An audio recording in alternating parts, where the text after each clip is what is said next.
Son, we need to have a chat about internet safety. I slowly crumpled down onto the floor next to him. His laptop was open and he was playing Minecraft on a public server. His eyes were locked into the action. Comments scrolled down to the side of the screen in a chat box. Son, can you stop your game for a moment? He exited the world, closed the laptop, and looked at me. Dad, is this going to be another cheesy, scary story? What? I faked feeling hurt for a second and then grinned at him.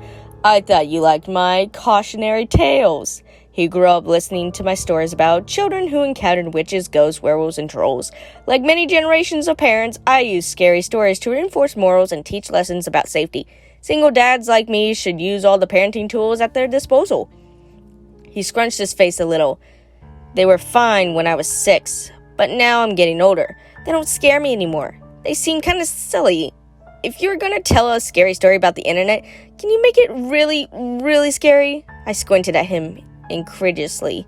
He folded his arms. Dad, I'm 10, and I can handle it. Okay, I'll try.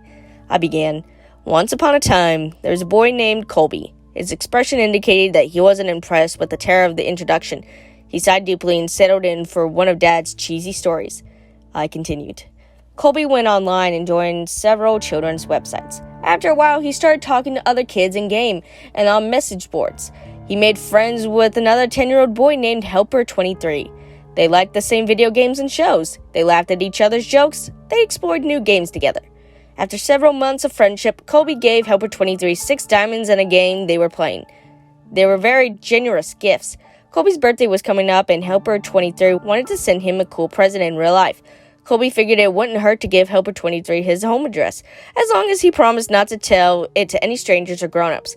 Helper23 swore he wouldn't tell anyone else, not even his own parents, and set about mailing the package. I paused the story and asked my son, "Do you think that was a good idea?" "No," he said, shaking his head vigorously. In spite of himself, he was getting into the story. Well, neither did Colby.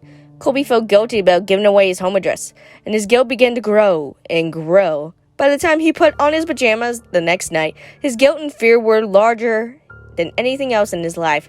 He resolved to admitting the truth to his parents. The punishment would be steep, but it was worth it to have a clear conscience. He squirmed in his bed as he waited for his parents to tuck him in. My son knew the scary part was coming up. In spite of his tough talk, he leaned forward, eyes wide, and spoke quietly and deliberately.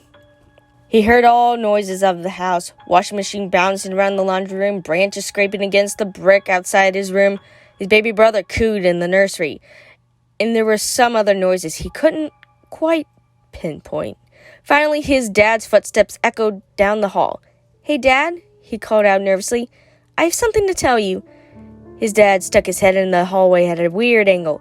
In the darkness, his mouth didn't seem to move, and his eyes were all wrong. "Yes, son?" His voice was way off. "Are you okay, Dad?" the boy asked. "Uh-huh," sung the father in his strangely affectionate voice. Colby pulled the covers up defensively. Is Mom around?" "Here I am." Mom's head popped in the doorway below Dad's. Her voice was unnatural. "Were you about to tell us that you gave our home address to Helper23? You shouldn't have done that. We told you never to give out personal information on the internet," she continued. "He wasn't really a kid. He just pretended to be one. Do you know what he did? He came to our house, broke in and murdered both of us, just so he could spend some time with you."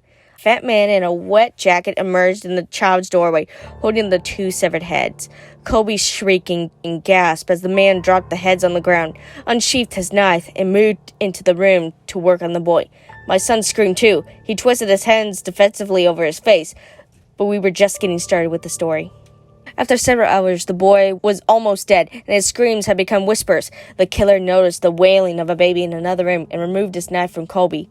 This was a special treat. He had never murdered a baby before, and he was excited about the prospect. Helper23 left Colby to die and followed the cries through the house like a homing beacon. In the nursery, he walked to the crib, picked up the baby, and held it in his arms.